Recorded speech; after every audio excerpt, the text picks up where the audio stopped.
Geeks at the Nerd Table, back at it again for the new year. New year, new Star Wars.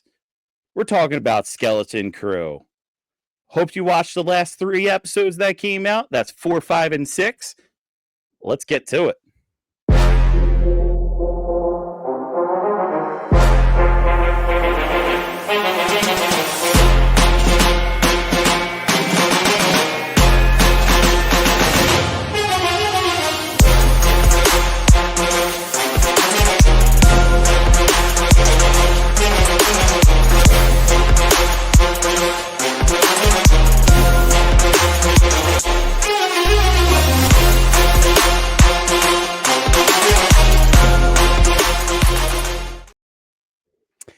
All right, guys, Skeleton Crew. But of course, it's not just me. I do have the first mate, George. Yo, what's up, people? Let's get down to episode 4, 5, and 6. It's going to be a great episode. Let's get to it. Absolutely. George, it looks like it's not just us as well. We got our third cast member here today. We got Cap back in the house. Larry is joining us. Frankie, baby, what's happening, people? Baby, I'm back in the house. I hope y'all ready. I have a lot to talk about on this one. Mm-hmm. Oh, I don't like how he said that, fellas. I'm going to just be honest with you. The way he said that with the smirk, and I know how he gets when he starts talking Star Wars, especially the newer Star Wars. Larry is not the kindest person when it comes to the newest Star Wars. So I'm expecting some hate and some beatdown on this Star Wars show. I'm appalled. I'm offended. I'm almost really hurt right now. I broke your feelings. Broke your heart. Almost as hurt as my feelings when I watched Andor. Oh, I'm sorry. Oh. That's the teaser for later. Let's get to the real nitty gritty then. I'm sorry. Hey, thank you guys for accepting me to be part of this team of Skeleton Crew. I appreciate the invite, Frank. Oh, absolutely, bro. Yeah, we absolutely have to have your opinion when it comes to Star Wars. You know, me and George are the huge Star Wars nerds, and we'll just go on and on and on and on. And for the most part, we have the absolute same opinions. Oh, we need some variety. I kiss major Star Wars buttocks, so yeah. Let me be honest with you. And Frank, you are the ultimate, like, hey, everything is good, everything is fine, everything will be fine. Everything will be good. That's just Frank. Talking acolyte. That's Frank for real. Yes, exactly. Acolyte 1. Everything's okay. Everything's okay. Episode 4. I think it's okay. What did you do to me? It's not okay. It's not okay. But anyway, I'm sorry. It's okay. But we're talking about Skeleton Crew. Yeah. I mean, I know for me, Skeleton Crew, I don't know where to like enter in at this point with it. And I was just kind of like, all right, let's give it the shot. And I've been pleasantly surprised. And I'm going to tell you the last 3 episodes, I've been pleasantly surprised. You, George? Yeah, I think 4 and 5 were cool. I wasn't a fan of 6 though. I felt that one kind of dragged a little bit. I don't know. It felt like a filler episode. Like if you watch anime and they got the fillers, that's what that episode 6 felt like for me. But other than that, 4 and 5 were great. A lot of action. We'll dive into what happened in those episodes. But yeah, 6 was a little bit lacking, but it maybe is doing a bigger setup for the next episode that drops tonight. Yeah. Okay, so Larry, our fans have seen what me and George had thought of the first 3. What do you? How'd you take coming in on this? I don't know. Was that a pause moment? Okay. Anyway, I thought so. yeah, I think it was. Definitely. Okay. Yes, Larry's back. All right. So, all right. The biggest thing for me, and I'm trying to think positively here. Okay.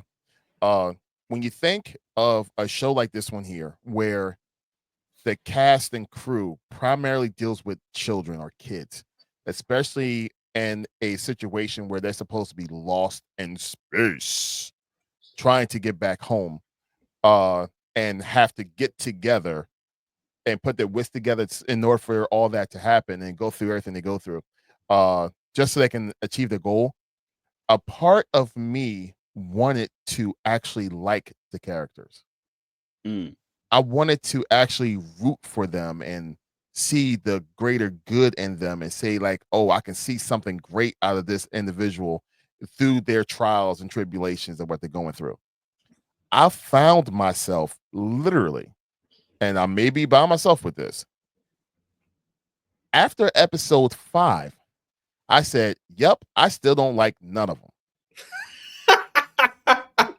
Not and one. there it goes. Now, are we talking about the kids here, or are we talking about the adult characters? All of them.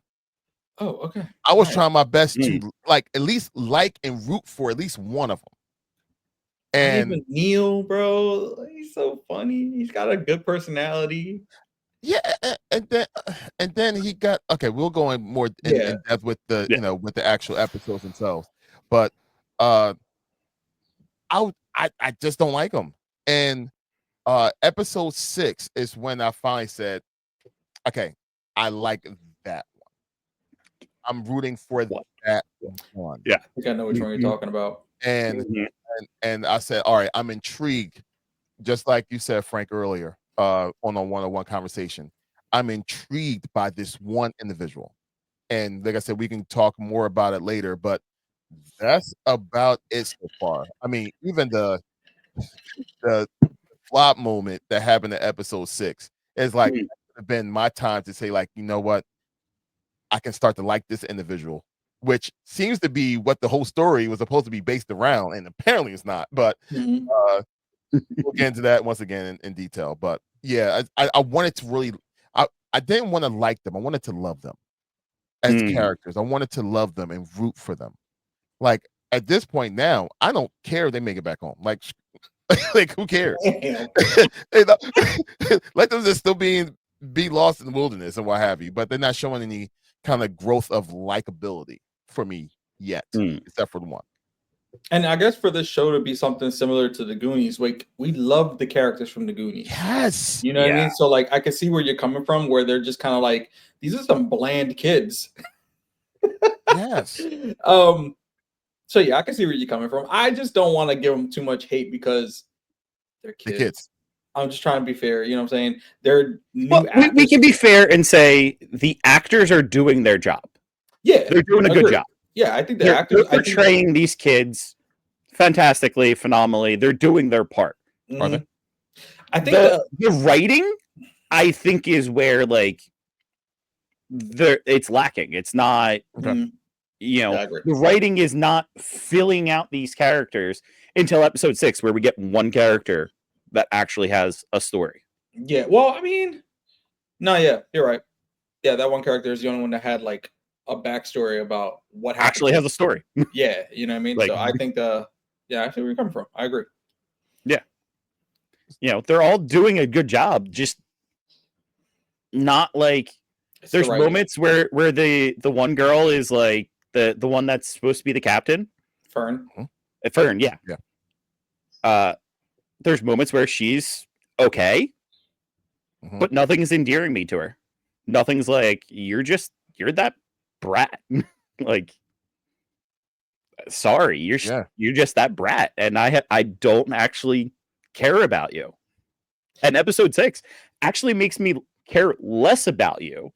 Yeah, the way she was treating this particular character, we were just like, like, of this person's issues, right?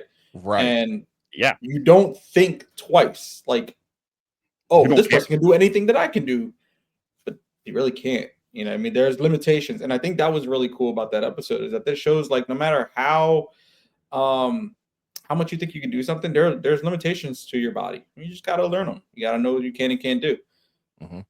Yeah. And I did like how they explored what I'm sure we want to go into detail in episode 6, but I did like how they kind of explored that, yes, you are more capable in doing stuff, even though you think that you're not. They also like, really kind of slowly show that as well. It's like, all right, you are capable of some stuff. But the other episodes, I got none of that. It's like nobody's aware of anything. Truly the severity of the situation, or where where they're at or trying to, learn as they go. They're just like, adventure, let's go. And is yeah, no caution. Anyway, Not sorry. at all. Good thing. Okay, do we want to jump into talking about the episodes then? Let's do it. So episode 4 is titled Can't Say I Remember No At-Atten. This is the one that is all about the droid and trying to remember or trying to like figure out more about this droid and how like he actually plays it. This is the episode that they are on that planet that they think is at Atten at first, it's like and realize it's not. Yeah. Yeah. And I think I'm sorry, go ahead. Forgive me. Go ahead, hit. No, I would say that was the Benny show. Mm-hmm. Like that episode highlighted the kindness of Benny. And I think that was the episode where we're all supposed to leave out there and go like, okay, like I like Ben. Like Benny's is a cute, he's a cute kid. And they really highlighted that and how, once again, the little small lessons that's in it.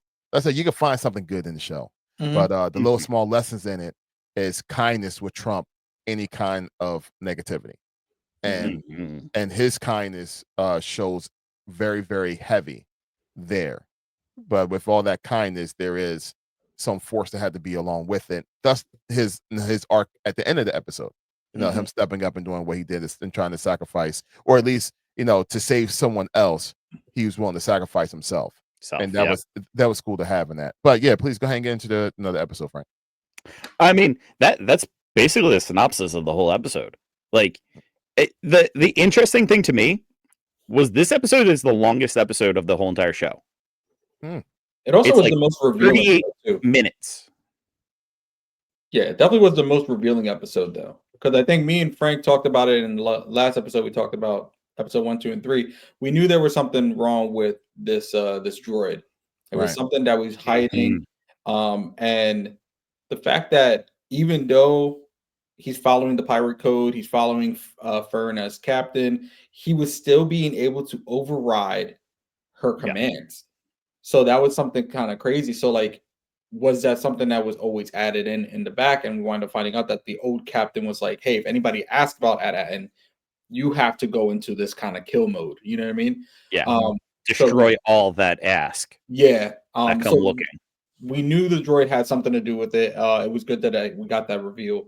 But to think that there's multiple planets that these guys were looking for under this at blank name, you know what I mean? Like there's 5 or 6 or something like that. So now I think this is where it takes the journey into a little bit of a bigger space, because now you got these kids just planet hopping. Which one do I go to next? You know what I mean? And I feel like it's just dragging the show out a little bit, though. You know what I mean? That's the only thing. I feel like it was like, all right. I will disagree with you on that. When they came up and saw all the columns, I thought what the show was going to do is bounce from planet to planet to planet and see how every single one of these planets have ended differently. And show, because in all honesty, I think what this is the treasure planets of the Old Republic. These are the planets that are printing the money. These are the planets that are actually creating. They're the bank. They're the mint. They're actually not even the bank. They're the mint that's printing the money for the entirety of the galaxy. Yeah. And every single one of them has fallen, I feel. Except we've definitely seen it in this episode that like something has happened and has just ran this planet into chaos, and there's 2 tribes that are fighting or more. We only see at least these 2 tribes that are fighting. And as go to show it could be the greed of money that caused that planet to happen. If all of them was that mint, you know what I mean? And that would be cool to see. First off, I think it kind of highlighted the importance of how special where these kids are from, because they didn't realize how special where they were from was until they got out of there. Mm-hmm. Yeah. And and how hidden and secure they are and what have you. It makes you wonder if actually the adults really understood that depth of how important where they're at is. I don't think they do know. I don't think there's so either. Yeah, I think there's a lot of like a cloud over top of this planet, and whoever is the what do they call that person that works at the tower? That's the top of the tower, the administrator or something like that. Yeah, I think it's the administrator. Something like that. So this administrator is the know all be all. You know what I mean? Now is this person tied to the Republic in a way of like, high status, or are they just somebody that's getting told, yo, hey, you're the mint, make us money, yada yada yada. So like, how much do they know on top of the people of this planet? Right. Because I have a crazy thought here. Bring it. What if this is the old mint, the treasure planet of the Empire? The reason why it's been erased from all of the database is because that was the first step of the Clone Wars and the rebellion. That was the first step of creating the Separatists, of having some place to actually fund them. Because notice there's tons of droids around. Oh yeah. And it seems like the droids are the ones actually policing the state and controlling everything. Yes. I don't think the people that are there actually have a clue who's running it. And I don't think that administrator is an actual person. I think it might be a robot, and they've now lost contact with the greater rebellion, that whole resistance movement to the prior to the Empire, but the Republic. And now they're just keep on working. They're keeping the people from rebelling. And to be honest with you, with that idea and that thought, that one kid that that I thought I was going to really like, and I really don't. His father. I think his father knows more than what's actually trying to be revealed, because he's trying to go extra to make sure he finds his son. Now, granted, let something happen to one of my kids, and I promise you, I'm going to show extra to go and get them. So I understand that. But he was shielding his son from a whole lot of stuff that the other parents wasn't. But wait a minute, because didn't he get blocked by Fern's mom? She said, don't do something right away, because he was trying to do it and he almost got caught. He got caught. Going to Fern. Fern is the higher up. Right. So if she's like, yo, chill, then I think she knows something too. Gotcha. There's got to be something that she knows. Yeah. Because the way she was stopping him like that, it was like, I feel like they may know just enough to be dangerous. And that's why they're kept under tight. Because I think she's getting watched too. I think her whole play is like, oh, you can't do this. You have to take it slow. You have to incrementally do these things in a way that they're not gonna notice. So she might be a little wiser to who's actually running things, but not know the full extent. You know what I mean? He might know that, like, the person that had my job before I had my job did something, and now they're no longer here and nobody's heard of them. That's a good point. Kind of thing. So she's careful with that. Interesting. And protecting. Because once again, what would you do if your child was lost? Exactly. So it's like, all right, I'm trying to keep us safe, but yeah, in the same token, I'm trying to find my kid. So it's going to be interesting to see what happens with the parents in the midst of all this, and who actually knows what, and how, the depth of how much do they know, and how much they were shielding. Yeah. How much they were shielding. Because let's say, for example, just an example. What if the bull's dad was like a stormtrooper? Just an example. Mm. It was a stormtrooper that got reverted, and he left, but he went to Atten, and he knows what's out there because he's been out there in those battles, and his son don't know nothing about what I've been through out there. But I'm trying to protect him from everything that's out there because I already been through all that crap. So therefore, oh my God, now he's out there. I gotta go get him. Kind of know what's out there. Example. That would make sense because wasn't he talking about when the kid was talking about Jedis and stuff like that, and he's like, "Oh, those are just myths." Like, what if he's just doing that to cover everything up? Right. You know what I mean? Right. It's a good theory. True. So it's as long as they at the end of this show reveal all those things, then I think it's going to make the terrible roller coaster in the beginning of this show feel better. As long as they have a good reveal of everything. Yeah. But whatever. But going back to episode 4, the one thing that I did like, the one little girl, the girl that was kind of like the guy's daughter. Yeah. I did like her arc. Guiding them. Yes, I did like her strength as well. Yeah, and I was kind of hoping that she would have been the one that went along with him as well.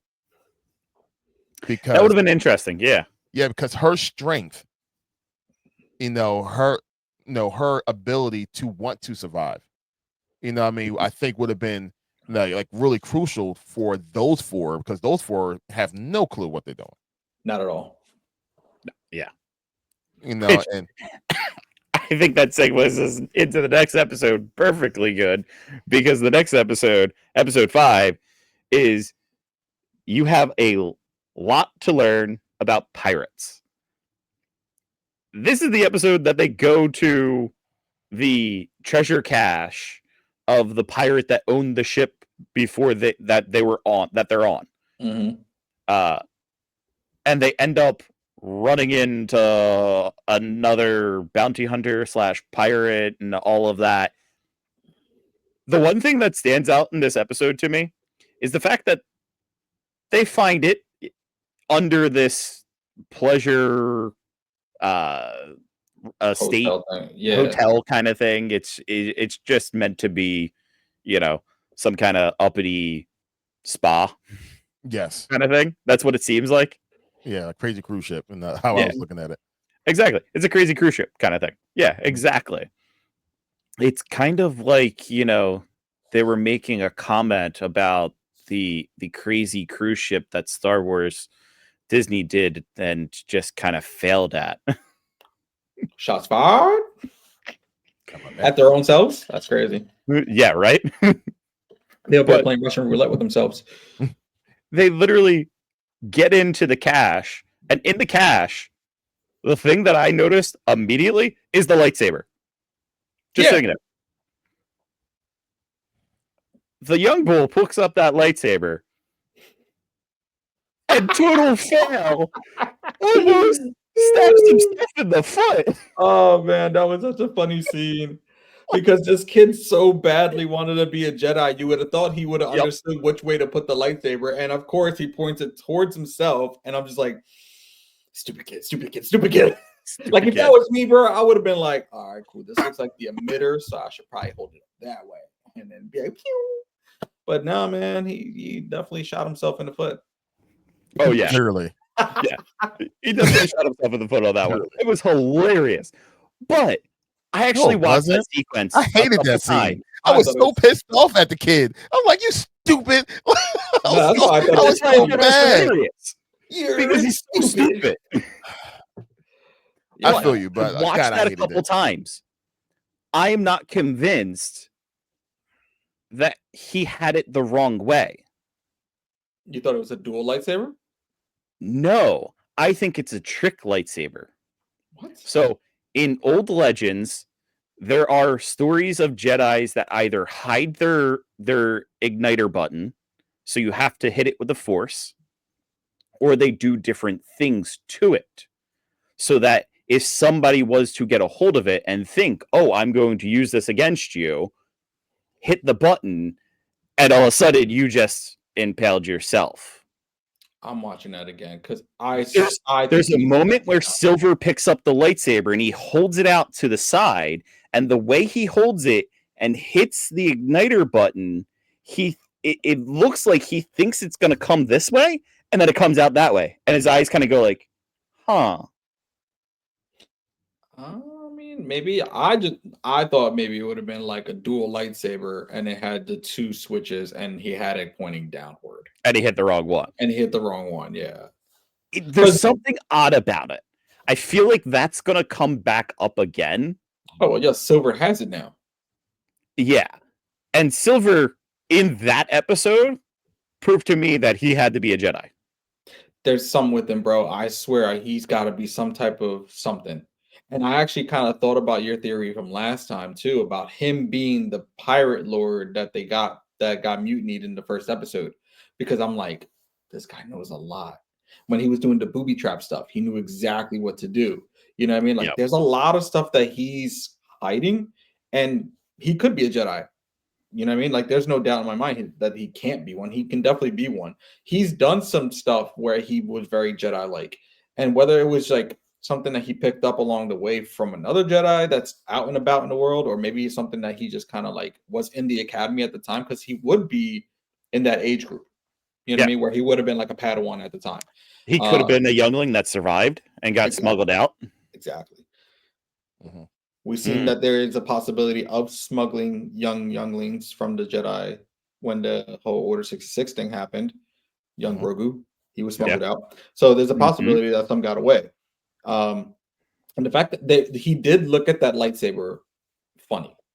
Yeah. Whether it be like a moment of the past or something of that nature, he did definitely look at it like my old lightsaber kind of feel. Yeah, maybe it was his lightsaber. And that's what I'm saying.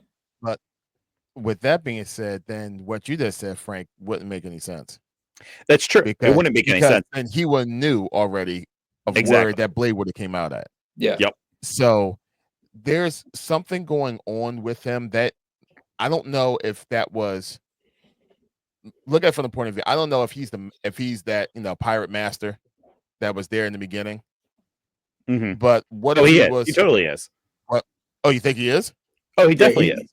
Yeah, Frank was definitely like 100%. That's the original guy from the first episode. Yeah. Okay. Especially because in the second episode where he meets up with the one pirate and he calls him out for escaping. He does say, and the one guy says captain. Yeah, he calls him captain. He calls him captain in the second episode. Yeah.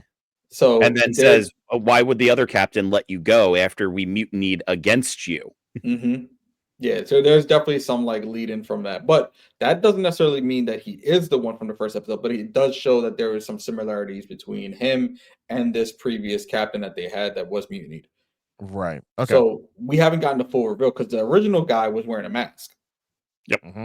So there's a possibility that we think it's him, and that could also be one of those things that Star Wars likes to do, is make you point fingers like, yo, that's the guy, and then it winds up being, lo and behold, it's not. It's not, you know what I mean? So we can get a bait and switch real quick, you know what I mean? That's something we have to find out in the next few episodes. Okay. Or lo and behold, he's been Palpatine this entire time. Nah, I was actually gonna say he's Plagueis. Oh man, no, not Plagueis. Can't be Plagueis. Nah, it'd be funny. But not the right race. Kid. What was your guys' favorite part of that episode? Because it wasn't many things that I liked from there at all. And it's the thing with me with these episodes is that the story is moving along, yes, but there's nothing that's been stand out like, oh my god, this is awesome. This isn't. It doesn't feel like epic Star Wars. It just feels like a kid's story, like never-ending stories. That's what that reminds me of. You know what I mean? Like it's just a fantasy world where there's Star Wars related stuff. And I'm not bashing the show. I like the show. I think it's a cool approach to Star Wars because we don't have Mandalorians. We don't have, we have potential of a Jedi, but we're looking at it in the point of view of pirates. The thing that would set the show apart for me though is give me Hondo, the greatest pirate in all of Star Wars. Hondo needs to be somewhere in this show because he is the original pirate that we met in the original Clone Wars. Mm, And mm, if mm. he is a pirate, we should hear references of Hondo Anaka. His stories are like crazy legendary. You know what I mean? For being able to smuggle stuff. He was almost second best to freaking Han Solo. So, but we didn't get any of that yet. But I guess maybe it's not fit. Maybe it's not a fit for it, right? It could be a possibility that they're just trying to keep that all separated, which is totally fine. Maybe. But yeah, no standout moments. I mean, episode 6 had that little peak of that story, that arc with the girl.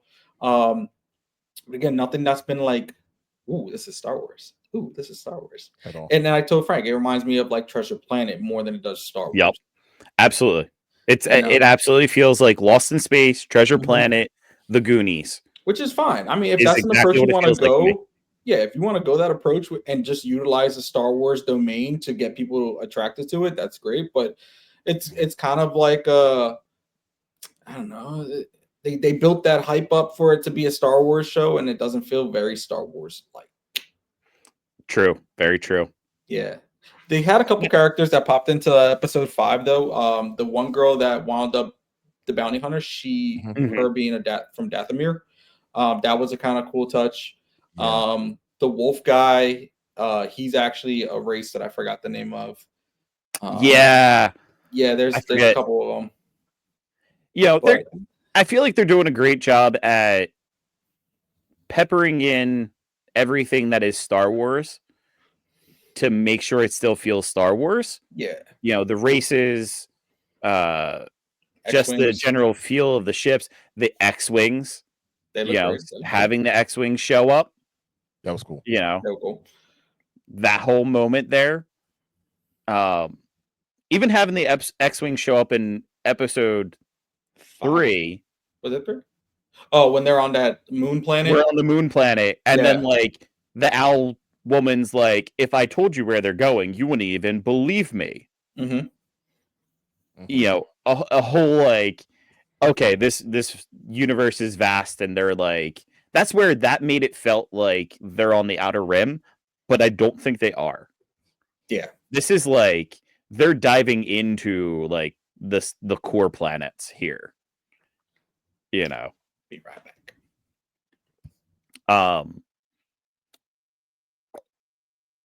One of the interesting things to me, Larry, while George is out, is how this episode and 6 actually just flow. All the other episodes seem like they're cuts. Yes, I agree. And 5 and 6, this is the same episode, but they had to cut it in half. Yeah, kind of. It was needed in order for you to have a continual story that they was trying to have it all kind of like knitted together. You can't fragment it, and it was a whole lot of, hey, we left this planet, we're going to this planet, and it's like, hey, okay, now they're at this other planet now, or they're in space getting ready to go to this other planet now. It's just it felt very, very fragmented. Yeah, that was one of the better things because it did feel like it was a continual story. It was continual vibe and feel, and it was like the pain or the situation that happened in episode 5, you still kind of feel that pain going into episode 6, or at least that, you know, that situation and make you like, you know what, I give up, blah blah blah blah, I'm going to go this way. If it made sense to have it in that type of capacity, because other than that, it wouldn't have made episode 6 would not have made sense if it was a standalone episode like it was in 3, 4, and 5. You know what I mean? Like 6 would not have made sense. Mm-hmm. You know, so they needed to have a kind of like blend and continue on that way, because no way in the world the two girls, the sisters, are supposed to be able to feel like, you know what, fine, I go ahead and go this way and you go this way if it wasn't linked together. So yeah, you're right. It made sense. Yeah, it's totally linked together. Episode 6 is Zero Friends Again, which that title is, when I saw it to begin with, before like the week before when it was announced, I was like, what's going on with this? And I still don't feel that title for the episode after watching it. It feels not right to me for some reason. Okay, I got some. Hit it, Larry. because you're looking at it from the point of view of the kids. Don't look at it from the point of view of the kids. Look at it from the point of view of Silver. Mm. If you think about it that way, in the beginning of 5, he at least had the kids were considered his friends. Hmm. And when he betrayed them and then got captured, he doesn't have the kids. He's around all those pirates. He's trying to uplift them, like, go with me and go against him. And they're like, no. And they snatch them up again. So by the end of it, yeah, Silver have no friends. That's an interesting way to look at that. I would have never thought of that. I actually thought it was still the kids, because that girl could have had no friends after her accident. But in fact, she gained a better friend. True. By the end, no, not a better friend, but she gained a friend, and indeed the one that saved her life. So I was like, yeah, like the title doesn't make sense if you concentrate on the kids. But when you look at it from the point of view of Silver, look at it, Silver. Yeah, Silver makes more sense for the title. Okay, so this episode is the one. It flows right through. They're still on the treasure, or not the cash planet, the pleasure planet, shall we call it? But now they're kind of down the ducks and trying to find a way off. Silver's captured. He's being taken away. By Urkel, of all people. By Urkel, bro. That's what killed me. No, that's Stefan. Straight Stephen Urkel. It is. Okay, I'm sorry. It's so funny.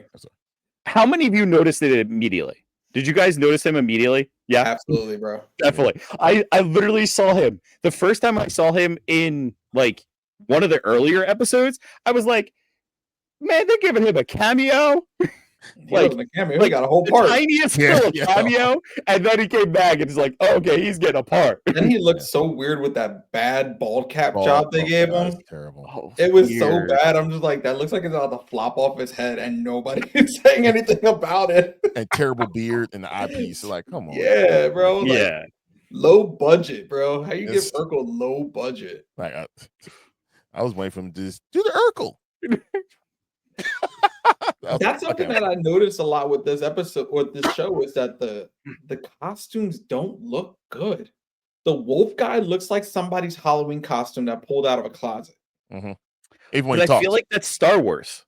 No, not recent Star Wars. Old I feel like 80s that's old Star Wars. Yeah, like that's getting 70s. Back to it. That's like, I mean, yeah, if you want to go that route, yeah, but that wolf costume could look so much better. Even I mean, that cantina scene was literally Lucas telling his friends, hey, I need a bunch of alien-looking things, and they all just dressed up however they could slap costumes together. I guess. There goes Frank being optimistic. See? Oh, wow, this show's got to be optimistic. Because he's over here like, that's so Lucas. That's so Lucas. It's Lucas. Totally do that. It totally Frank, is. You can't say that with the Wolfman, and then we look at the owl and what they did with her. Yeah, the owl looked absolutely amazing. Amazing. Owl looked amazing. Absolutely amazing. You know, and you'll see the Wolfman. That's like me trying to be Captain America with that flip shield. With the flip shield thing. I'm Captain America. No, that's terrible. Yeah, no, it was bad, bro. I'm telling you, that was definitely like a Halloween costume that they pulled out somewhere, and they're like, "Yo, you got a wolf mask? Yeah, put it on." You owe me blood. Yeah, whatever. The mouth thing is so puppet-like. It's like it bad. It's like the Muppets meet Star Wars. Turn me. I don't know. Maybe I've been a little bit of kind of, how do you call it? Spoiled with CGI and how everything's turned out recently. So I could be spoiled. And to Frank's point, back in the 70s, they didn't have the CGI. You know, Greedo's, but here's the thing, Greedo's costume looked fire back then. True. You know what I mean? So you can, and then Jabba the Hutt. This is them trying to do a CGI job when they should have just pulled the costume out of the closet. Yeah, I'm sure they have it. That's the problem. like they have it somewhere. They got all of Lucas's stuff. Yeah. I'm sure they have like the costumes and just fluff it up a little bit, make it look a little cooler. But how about this? Like we've been to Philly Expo and Comic Con, Wizarding World. Like I guarantee you can find a cosplayer that has stuff in their closet that's better than what we see that's going on in this show. Yeah, they're called furries. And it wouldn't be the first time that they've actually turned around. Yo, George, you're wild for that one, bro. You're wild for that one. Wow for that one. But am I wrong? For one that don't know. Yo, you're right. I know. You're wild for that though. For the ones that know, y'all know. If you know, you know. That's all I'm saying. If you know, you know. There you go. Okay, I'm sorry, Frank. Please, you're good. Continue rolling. Oh God, that was crazy. Oh man. Okay, well, getting back to episode 6. Yes. This is the first time I actually think I liked a character. And it is I'm forgetting her name. It's you like her so much. The young girl that is RoboCop. Slightly baffling to me because I'm confused whether she is a cyborg or is she a robot or a humanoid. And I think she's yeah. Is she? And like I said to Larry, this episode in 3 words made me actually like this character and make me want to know so damn much more after my accident. What was the accident? Yeah.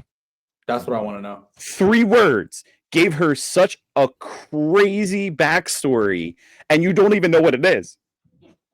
You're just like, holy crap, something happened to this poor little girl, which in watching it and then thinking back, her parents were freaking out the second that she was missing. Yeah, the parents have had way more backstory and way more things going on for them on their parts than any of the kids have. Yeah. And I think that would make like that, that scene like so great is that like, holy crap, there's more going on with these guys than what they're really showing. And I think, Benny, we know what's going on with him. There's no surprise storyline with Benny. Yeah. There's no surprise storyline with the other Afro kid. There's no behind story. And I'm sure it is with Pops, but not with him. There's no other storyline with him. He's just, a blank slate that's just so long for the ride. Something. Absolutely. But when it comes to the girls, especially her, a story, or like, to be honest with you, it's not like they look alike or look like sisters. So is she adopted? Did they bring her in? Did something happen for the accident to happen, and then they took her in while she was hurt and they adopted her in that way? We don't know what her storyline is. Yeah. But they can take it where the heck they want, and that's what makes it so great. I mean, in my mind, I literally went to this place of like, remembering that her parents were freaking out like crazy. I have friends that adopt it. They could not have kids of their own. Their kids that they have are absolutely the most precious thing to them. And they will, if something happened to those kids, there is no stone that will be left unturned and people will die. Like they will go crazy to get them back or to fix what wrong has been right. And I think something happened to that girl and now she's a cyborg. And part of me from the beginning was like, okay, she's interesting. She's going to interface with everything. And that's essentially your droid. And she's kind of done that so far because she did say she knows the address because she was in the android's mind. Oh, I was wondering how she knew that. I'm trying to figure it out. I was like, oh, but that makes perfect sense. Yeah, to bring him back online, she plugged in.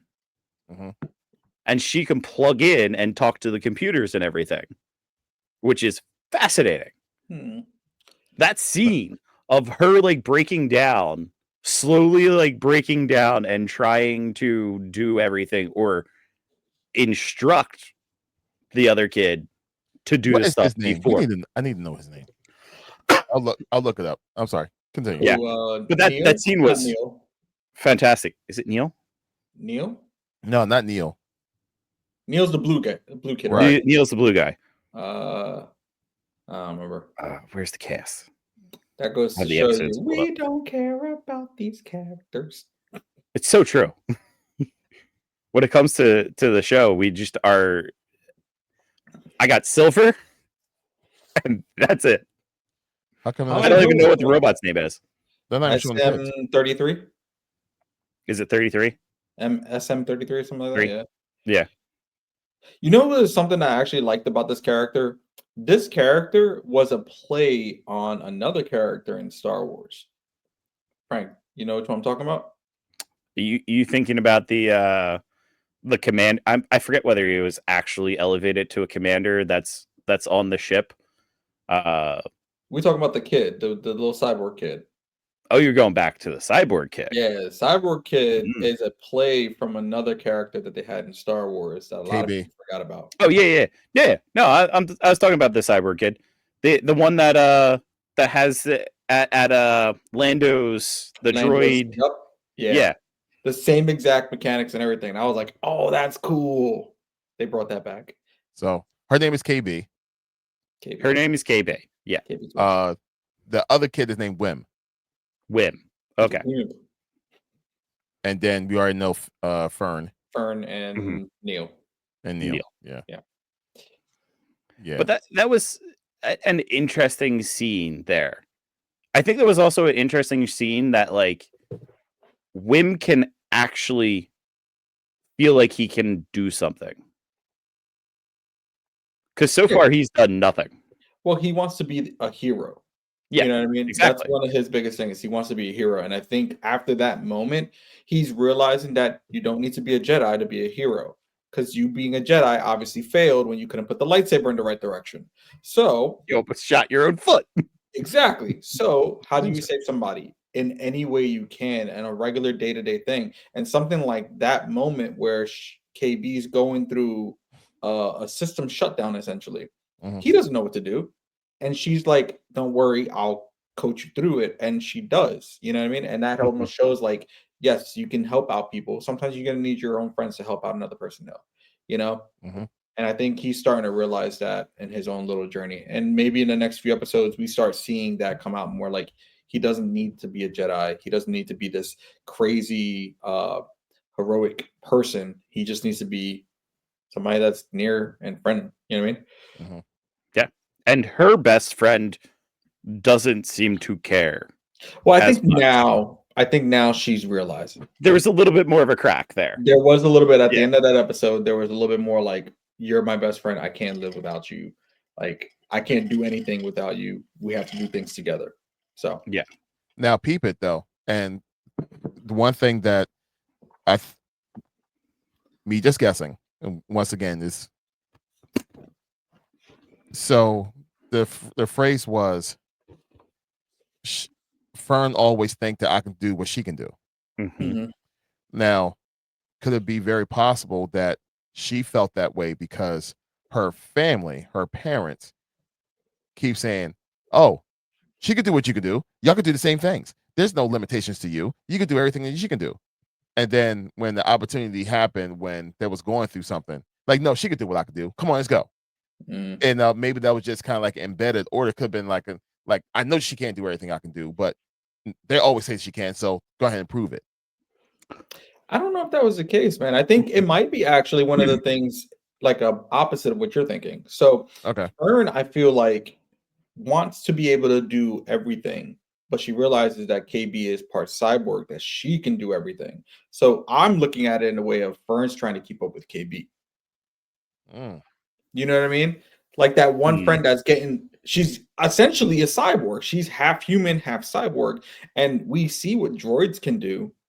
And now you add a human brain to that. You know what I mean? Like, there's a lot more of like, oh, this person is like bionic. This is bionic woman. You know what I'm saying? They can do anything. And I think Fern is also that kind of person, is like, well, if she could do it, then I can do it. So I was thinking about it in a different perspective. See, I have a different thought on it. And it's a little bit because of personal experience. My cousin actually is a paralyzed from the waist down.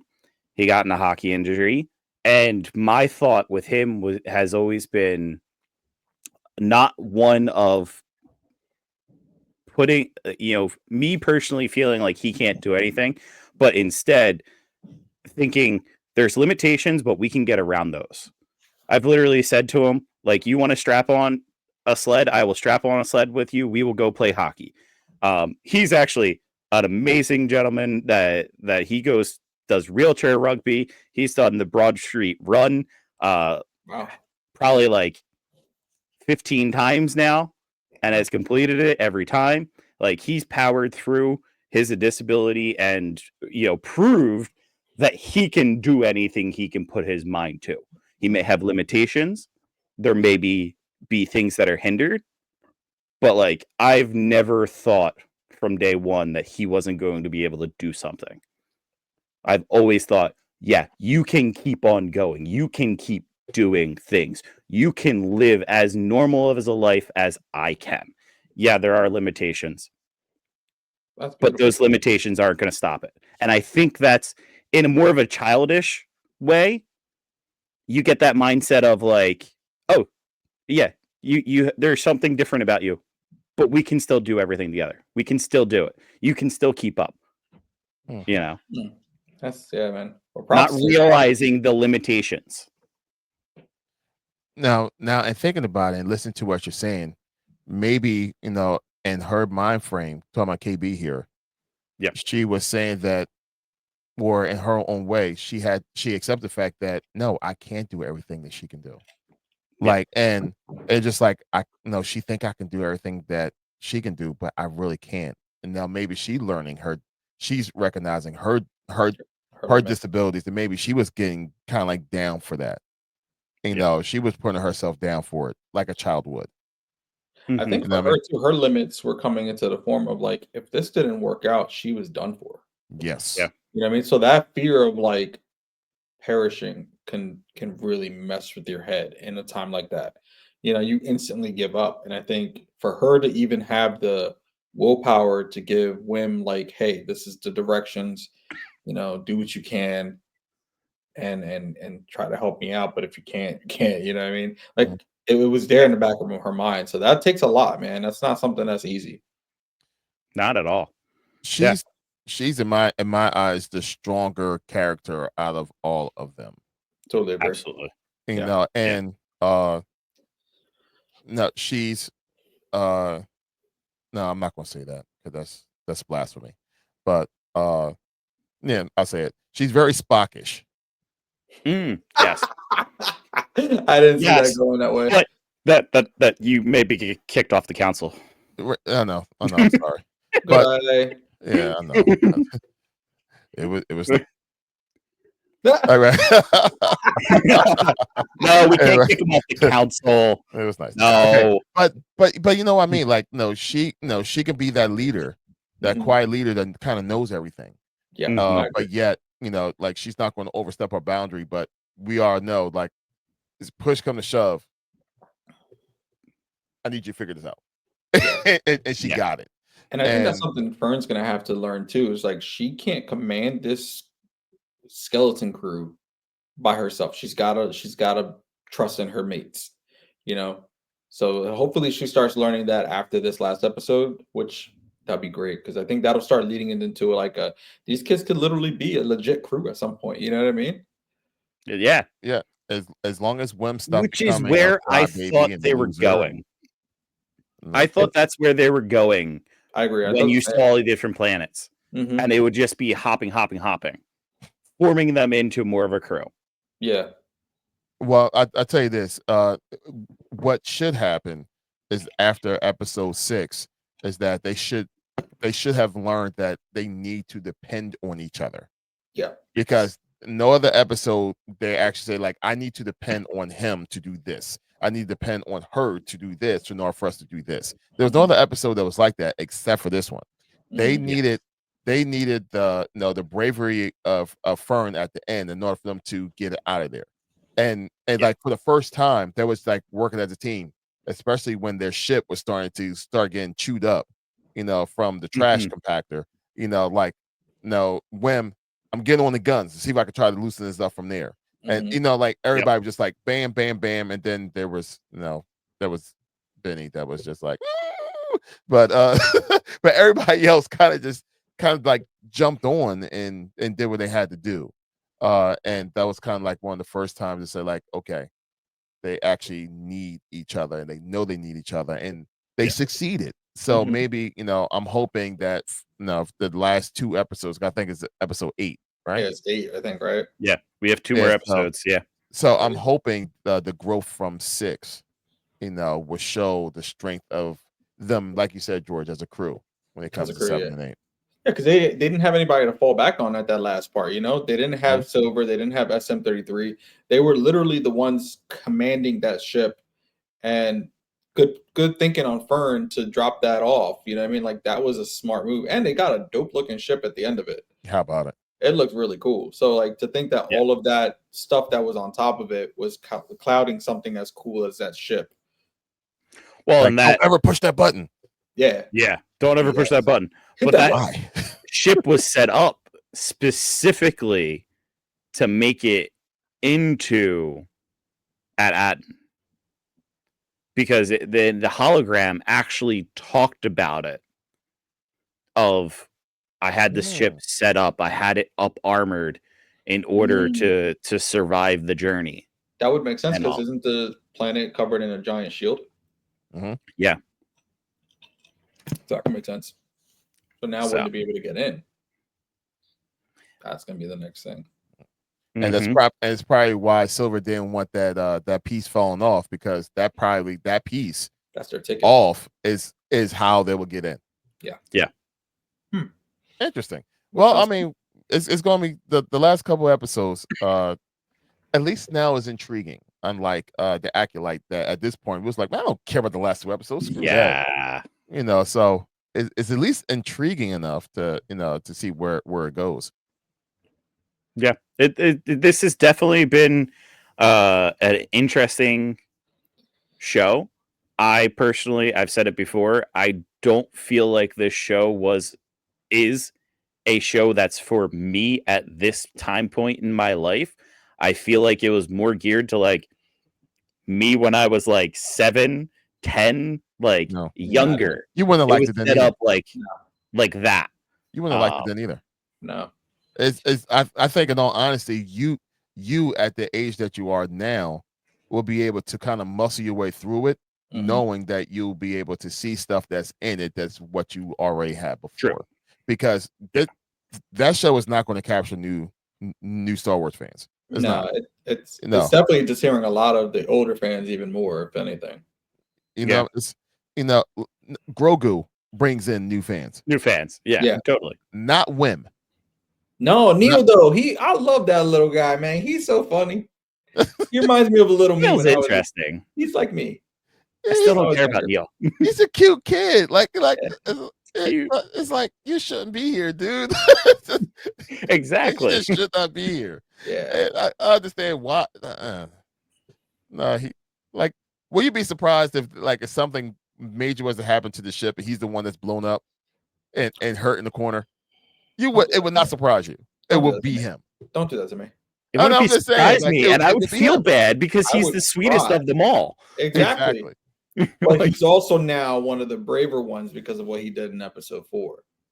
True. Is he? He didn't show bravery in episode 6? Yeah, he was running away from them little No, he was all like, climb the ladder. Let's follow the locals. He's a little gullible fricker. Gullible, man. It's like he showed bravery, he showed stupidity. Okay, I'm sorry. He'd be like, yo, Neil, do the truffle shuffle. Oh, that's so true. Neil is the one that's redoing the truffle shuffle. He's that character. At the end of the day, I just want to really like these characters again. I mean, I really want to like them. And I think it's almost impossible for me when it comes to Wim right now. Like, maybe in a couple years, I may actually start liking him if his character. See, this is my thing with this show is that I don't see continuation. I don't. This seems like a one-off spin-off show that I don't even see continuing into the bigger Star Wars universe that we have. And then maybe it's not meant to. Maybe that's the case, right? And if that's the case, totally fine.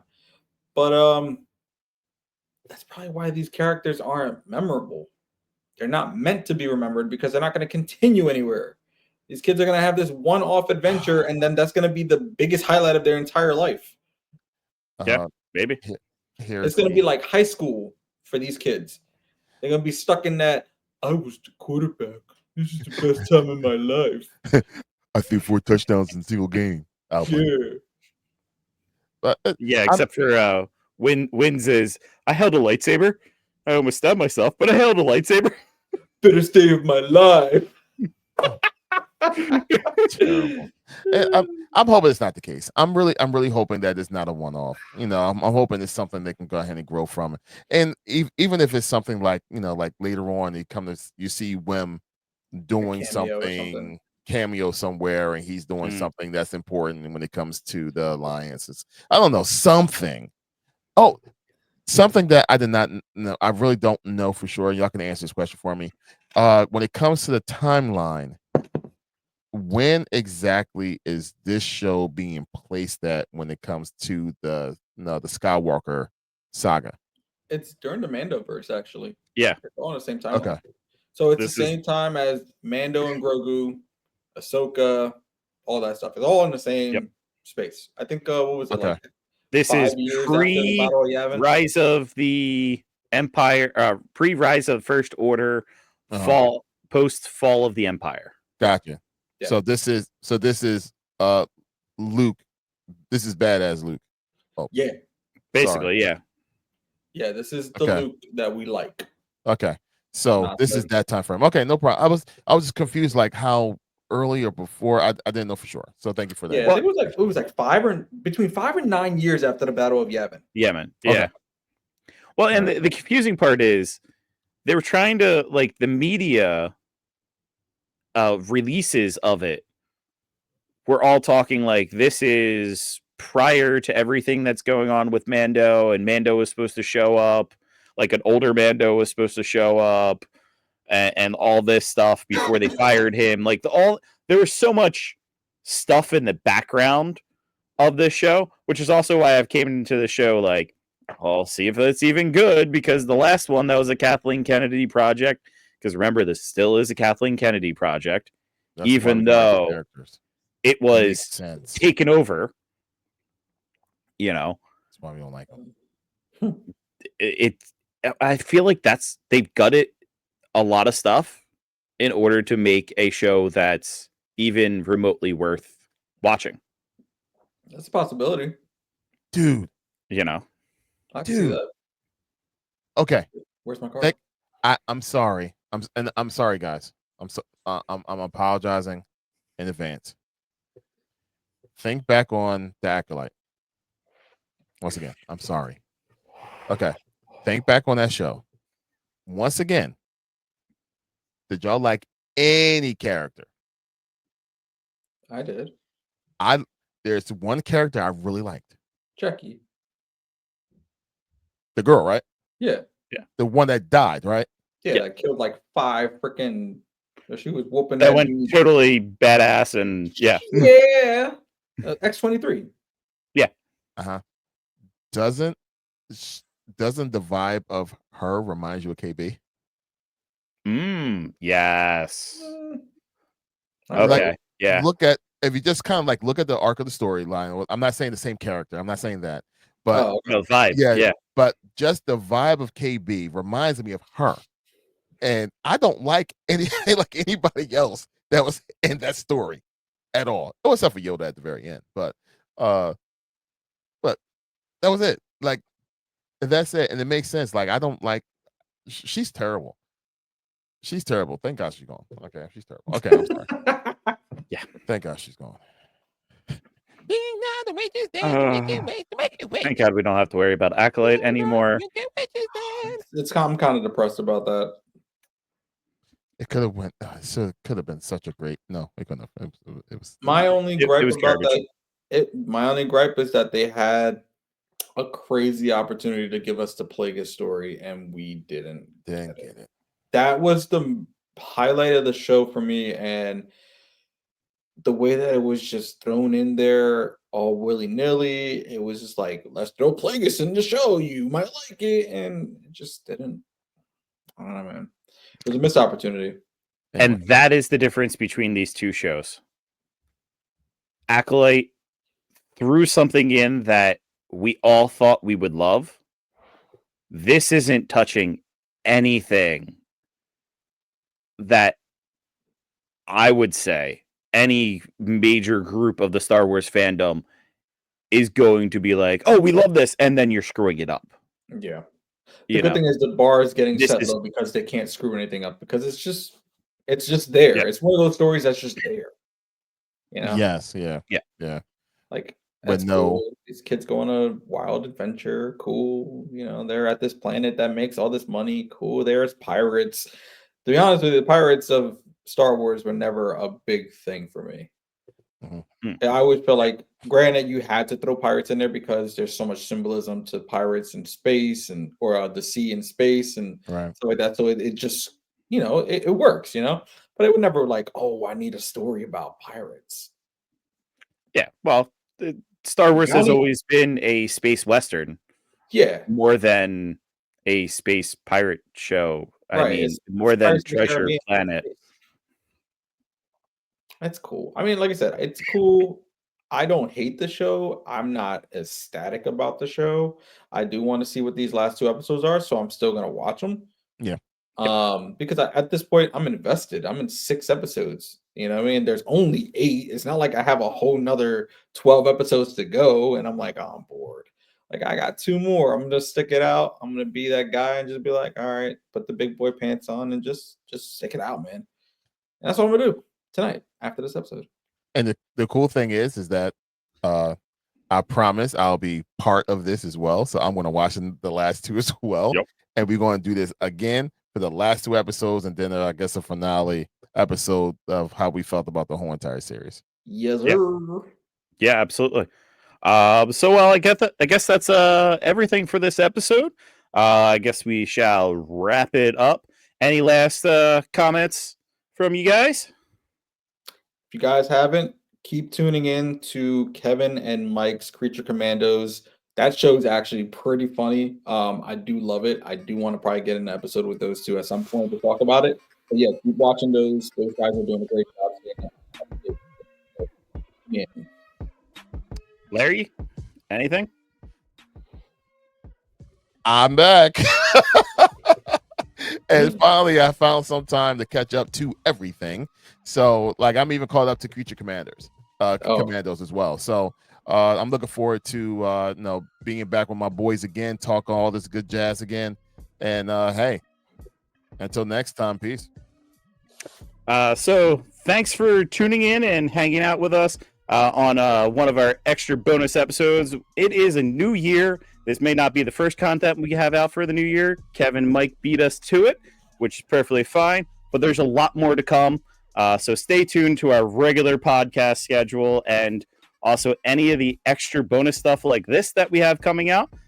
Make sure you watch those final 2 episodes. Jump into the comments. We want to hear what you guys have to say, what you're feeling about it, the general consensus and everything.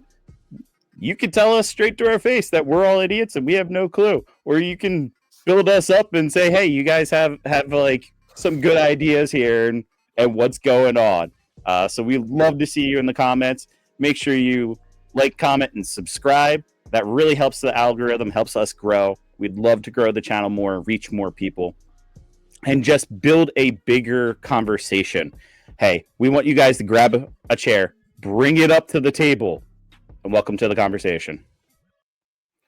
We out. Doses.